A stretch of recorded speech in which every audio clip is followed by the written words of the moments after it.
Welcome students. Comes to the transfer of an ovum collected from donor into the fallopian tube of another female who cannot produce one but can provide a suitable environment for fertilization and further development is another method attempted. So if the female having does not a natural fallopian tube for fertilization, in this case another woman's fallopian tube will be chosen and the donor's ovum will be collected and will be transplanted into the fallopian tube of another female. Okay, so that is called gift gamete intrafallopian transfer. Then come to intercytoplasmic sperm injections. ICSI is another specialized procedure to form an embryo in the laboratory in which a sperm is directly injected into the ovum. Okay, in IVF we also discussed in vitro fertilization. That is, the fertilization takes place outside the body, that means inside the petri dish, inside the laboratory with the natural provided medium. Okay, but then after IVF we are executing the embryo transfer. That's like ICSI will be used in these cases when the man is having low sperm counts. Okay, that means sperms or the male partner is unable to inseminate in the female or due to low sperm counts. If this kind of problems will be arised, in these cases intracytoplasmic sperm injection is assisted. Intracytoplasmic sperm injection means the sperms will be collected and it will be injected into an desired ovum. Okay, and then after fertilization will be takes place. Okay, so we have to remember what assisted reproductive technology will be used in what conditions.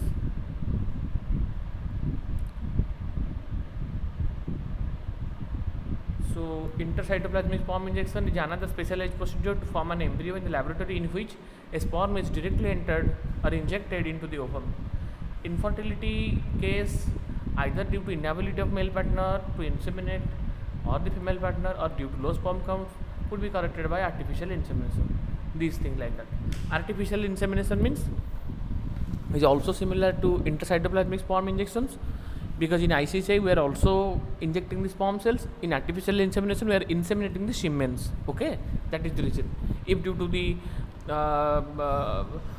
unhealthy copulatory organs are there, okay, and the male is also lacking the inseminating capability, these forms of artificial insemination can be chosen. We will also learn in another chapter, that is food strategies. Okay, then come to in artificial insemination, the semen is collected either from the husband or a healthy donor is artificially introduced either into the vagina or into the uterus. If it will be transferred into the uterus, that is called intrauterine insemination. Okay, artificial insemination. If artificial insemination will be provided to the uterine region, then that will be called intrauterine insemination. Then, though options are many, all these techniques require extremely high precision handling by specialized professionals and expensive instrumentation. Therefore, these facilities are presently available only in a very few centers in the country. Obviously, their benefits is affordable to only a limited number of people. Emotional, religious, and social factors are also referenced in the adoption of these methods. Since the ultimate aim of all these procedures is to have children, in India we have so many orphaned and destitute children who could probably not survive till maturity unless taken care of. Our laws permits legal adoption and it is as yet one of the best method for couple looking for the parenthood, because there are hundreds of lakhs of couples without any child. Okay, but they need to deserve the parenthood by the law. So how could they get a child if they are unable to create their own child? They should choose such babies those do not have their parents. Okay, we have many orphaned home centers, and in these areas the parenthoodless or the parentless orphan boys and girls are there. So if you could adopt, we can adopt a human, we can train a human, we can change a human by providing different environments. Okay, if we will provide different environment to any child, that will learn in accordance with its environment, as it has the genetic capabilities, genetic influence, but it will be leads also environmental effects. So students, remember this, what we learned in assisted reproductive technology. The first one is IVF. IVF is followed by embryo transfer program. Then we learned in IVF we are transferring the embryo, that is the key feature. In GIFT we are transferring the zygote into the fallopian tube, because in the fallopian tube in the ampulla region zygote will be start. So why GIFT will be chosen? If the mother does not provide the healthier environment for fertilization, or the male and female both are unable to fertilize their child, GIFT can be chosen. Okay, if the ovum is not transported into the ampulla region, the ovum is collected outside, and after fertilizing in outside, they will transport in the form of GIFT. It is same like IVF, but it is transported in zygotic forms. Then we have intrauterine transfer. If you are transferring more than 8 blastomere or 16 blastomere stages of the embryo, same IVF, but if you just transfer into the uterus, that is called intrauterine transfer.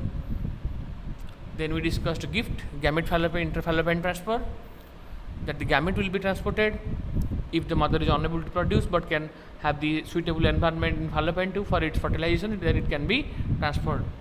Then we learned intracytoplasmic sperm injections. In those cases, the sperms are unable to fertilize the egg cells, that's why we collected the ovum cell into the outside of the body and we are fertilizing there by the intracytoplasmic injection. Then we can transfer. Then we learned artificial insemination. If the male partner is unable to inseminate, if the male partner having the low sperm count or any kind of difficulties or problems with its copulatory organs and reproductive health, then we can use artificial insemination. Will inseminate the semen into the reproductive tract of the desired female. Then we learned intrauterine insemination. If you will inseminate in the uterus, this is also same reason. If you will insert into the uterus, then it will travel from uterus to the fallopian tube. Again, in fallopian tube, fertilization will takes place. After fertilization, it will turn back into the again uterus, then implantation will be takes place. So there is a big difference between intrauterine insemination and intrauterine transfer. Intrauterine transfer means we are transferring the growing embryo into the uterus for its development and implantation. But intrauterine insemination is we are just inseminating the semen into the uterus so that it can travel from uterus to the ampulla region. So you should have to be very clear, and you should have to be make your differences in between the assisted reproductive technology. So by this we completed this chapter, human reproductive health, and for our next class we will discuss the question answers. So for next class you will all have to be send your note. I will check all these notes, then only we can continue our class. Okay.